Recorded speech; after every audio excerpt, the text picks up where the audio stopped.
I once saw a commercial featuring a photo shoot of an Afghan hound, long hair blowing like a model. I know for certain that all the dogs who might have seen this were not thinking, I wish I looked like that. I should grow out my hair, color my hair, lose weight, work out, be taller.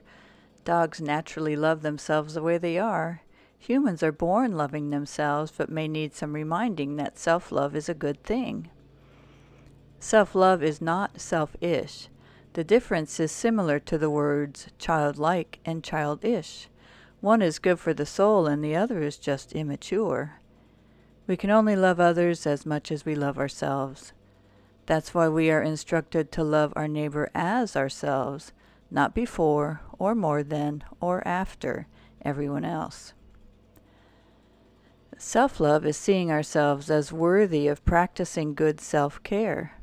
Self-care is the way to wellness, a way of living in balance, a way of shifting the focus from fixing what's wrong to accepting, celebrating, and taking care of who we actually are. When we love our perfectly imperfect selves just as we are, we can live fully in the present, not waiting for some magical transformation to happen before we can be happy. It also gives us access to our intuitive wisdom. Our intuitive wisdom helps us form a protective shield to resist the daily bombardment of harmful images and messages about beauty and health that come from people and corporations that profit from our self-criticism.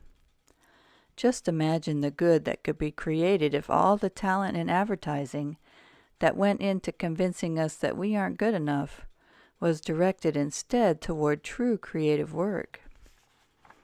Studies have shown all kinds of things.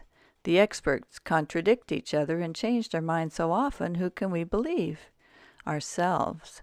We can each be our own expert in finding the things that work for us as we learn to recognize our own unique requirements for physical, mental, emotional, and spiritual self-care. We can ask ourselves, what do I want? How do I feel? What do I look forward to? And observe without judgment. Learning to then trust the information that comes and act on it. The inner critic can be just as hurtful as the outer critic.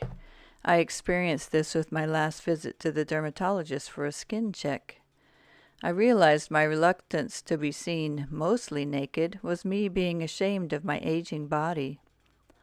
I also had to wonder if part of my feeling invisible as an older woman came from a subconscious belief that I'm no longer worthy or willing to be seen.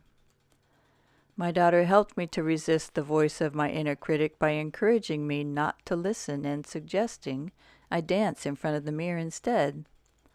I didn't dance, but I did laugh, and that was enough to help me replace the judgmental thoughts with the powerful song from The Greatest Showman.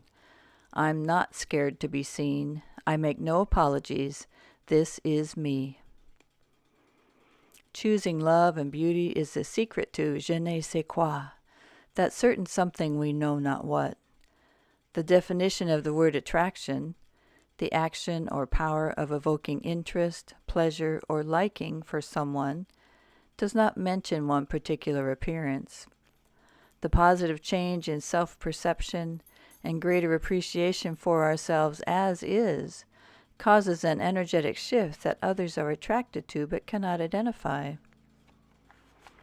We've been told that self-love is conceited, but in reality it is self-confidence. Confident people know their own true worth. When we can see our own beauty, we are open to seeing beauty in others as well. Self-love reminds us that beauty is so much more than skin deep.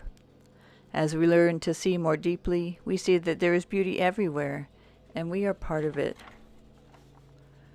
We declare our authentic beauty by choosing to see and express ourselves just as we are.